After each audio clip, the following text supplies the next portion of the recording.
Hello and welcome back to another episode of Critical Reactions with your host, Bryan. We're going to wrap up today with a special selection, which is where one of you tell me exactly what it is I need to check out. Today's comes at us from Casper. Noisy post-black metal scrams blackgaze from Denmark. Most of those descriptors are not something I'm usually interested in. Post-black metal can be interesting, and scrams I have history with.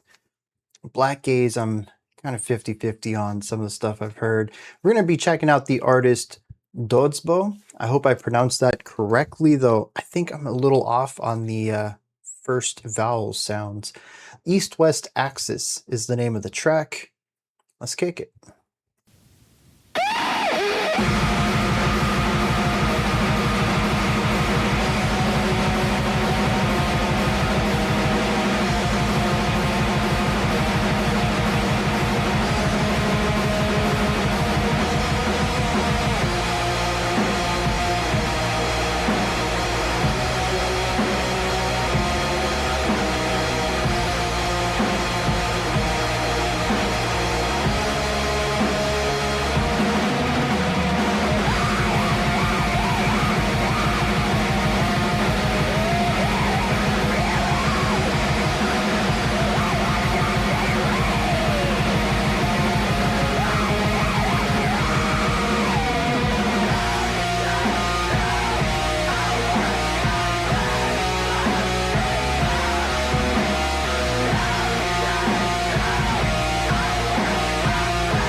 This is an incredibly frustrating listen, not because of what it is, but because of what it could be if they wanted to make something different. I'll explain and justify that opinion in a moment.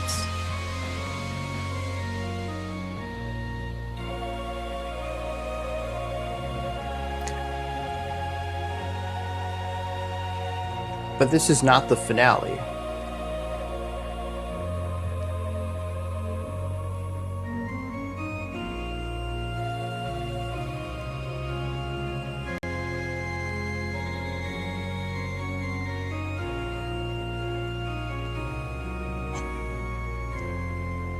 Really high treble focus on some of those I think at the end of the day, this is still poorly produced, and it's very fatiguing to listen to. Oh, that is the end.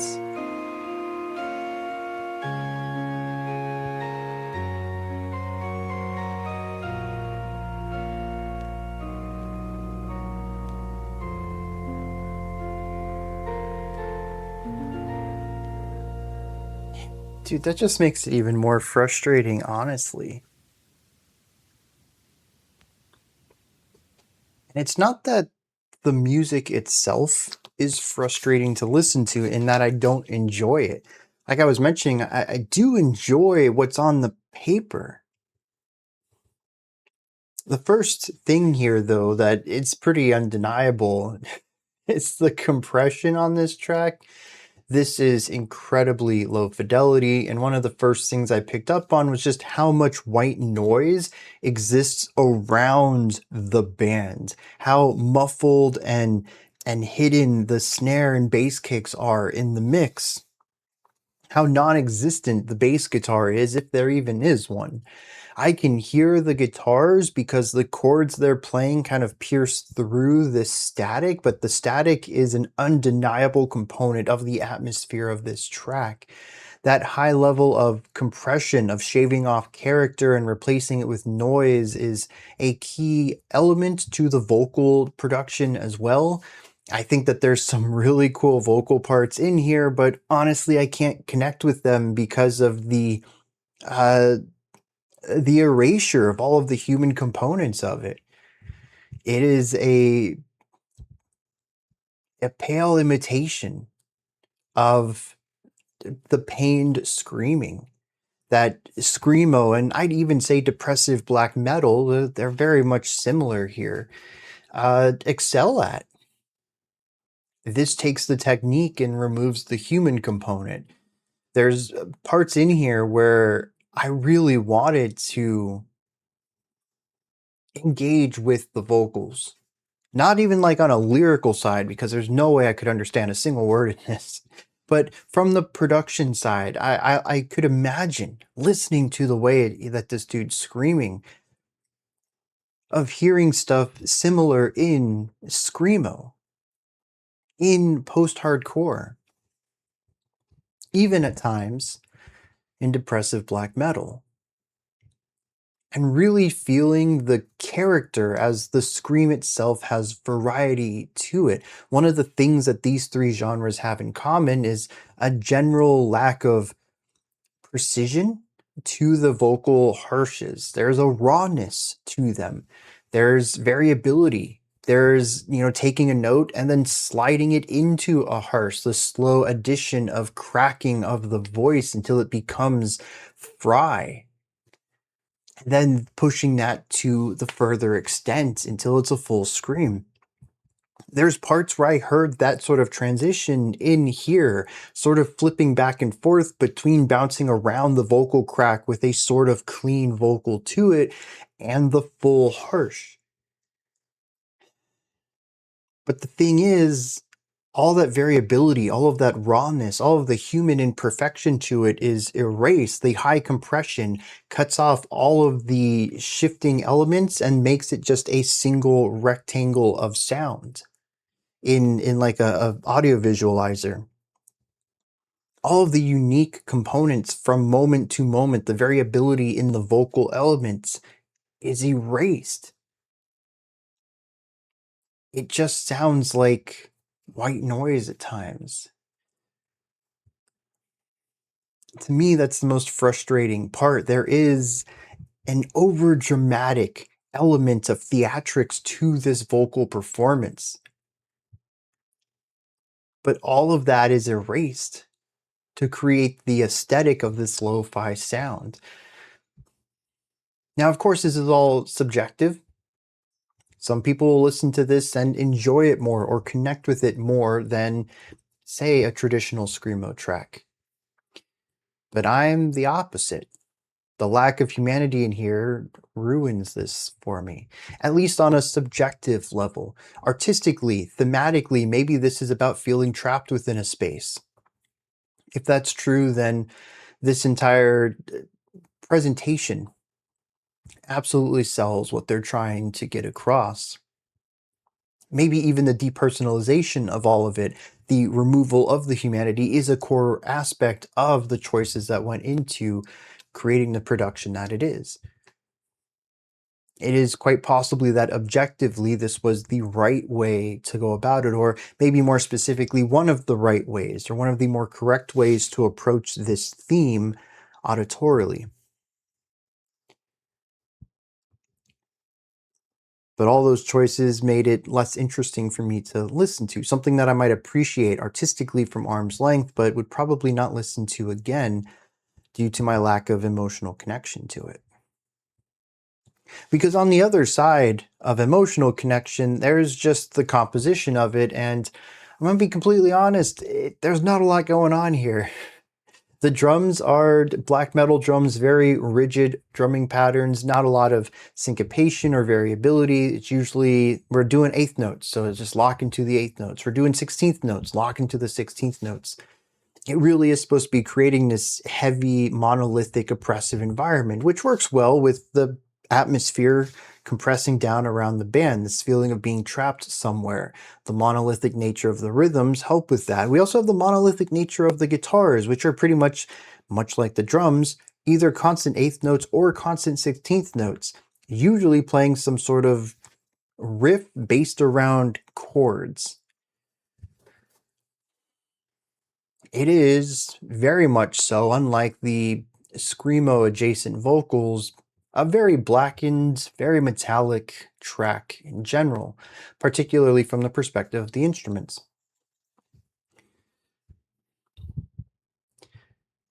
So it's not a dynamic or even a technically interesting track from a compositional standpoint. If I'm not connecting to the vocals emotionally and the instrumentation isn't really grabbing me, that's where I kind of land on this track. I think it's interesting, and it probably has artistic merit to it. But I'm not sure I enjoyed it. And the frustrating part is, I feel like I should have. Because I do like the chord progressions. I do like the vocal delivery. I like this feeling of, I don't know, there's a dreariness to the chords as we heard at the end of the track. But there's also optimism within that. A feeling of being down today but getting back up tomorrow. Or maybe of knowing that you just got knocked down but getting up anyways. This feeling of perseverance, I think, is fairly strong within this track. Perseverance and screamed vocals like this are 100% up my alley. I'd say that chordally and vocally, this is very much an emo track, or rhythmically and texturally, it's a black metal song. And it all came together in a way that sort of diminishes my favorite parts and highlights my least favorite parts. But through that, it also creates a very unique sound that I don't think would have been captured otherwise. So I got to give him credit there. And I do like how at the end, we really got to highlight some of the cool harmonic stuff in here. We got to create a more beautiful focus while still being a bit mid-fi there. There's still some textural elements and some fuzz and unwanted frequencies peeking through the mix that still give it a very raw sound. But the clarity of the chords is more present than ever. It's absolutely easy to engage with the music as written on the paper, sort of beyond the white noise that compresses it all down, but beyond just this fact of being able to maybe hear it or feel it more than previously, it also creates a new atmosphere.